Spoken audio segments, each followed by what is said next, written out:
আন্দোলনের সময় যেভাবে সাজোয়াজান হেলিকপ্টার সীমান্তরক্ষী বাহিনী সেনাবাহিনী ব্যবহার করা হয়েছে, আমি তাদের উদ্দেশ্যে বলি, আপনাদের লজ্জা লাগে না?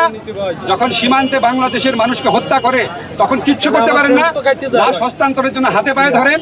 আপনাদের লজ্জা করে না? মিয়ানমার বারবার বাংলাদেশের স্থল সীমা অতিক্রম করে অ্যাটাক করে করে চুপচাপ বসে থাকেন।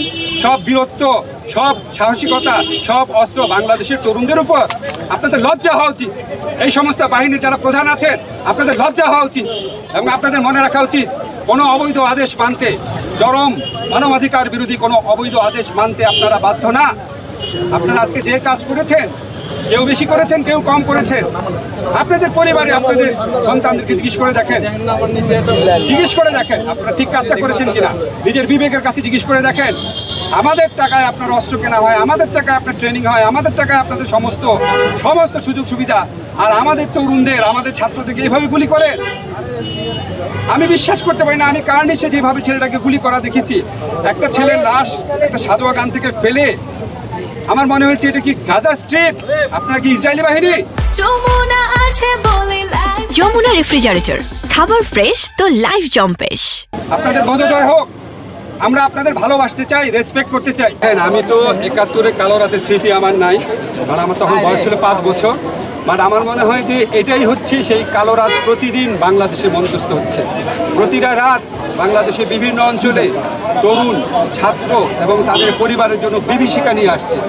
আমি বিশ্বাস করতে পারি না এই দেশের স্বাধীনতা আন্দোলনের নেতৃত্ব দানকারী একটা দল পাকিস্তানি বাহিনী, পাকিস্তানি সরকারের মতো ভূমিকা রাখছে, এই দেশের মানুষের বিরুদ্ধে দাঁড়িয়েছে।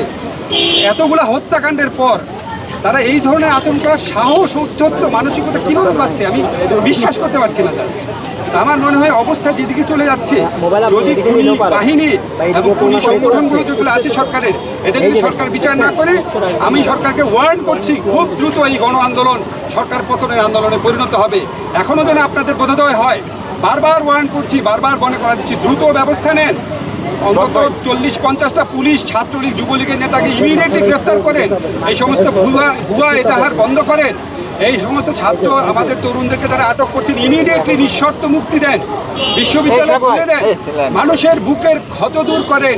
এটা একটা গণ আন্দোলন, এটা একটা গণ বিস্ফোরণ।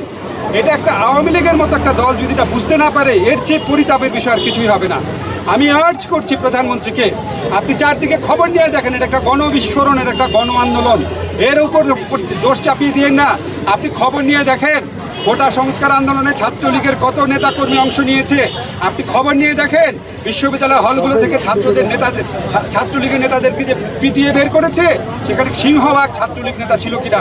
আপনি খবর নিয়ে দেখেন, আওয়ামী লীগ পরিবারের মধ্যে এই সমস্ত নিয়ে প্রশ্ন আছে কিনা। এখনও জনধিকৃত শাসকে পরিণত হওয়ার আগে এখনও যেন আপনাদের বোধোদয় হয়, এটাই আমার আপিল থাকবে।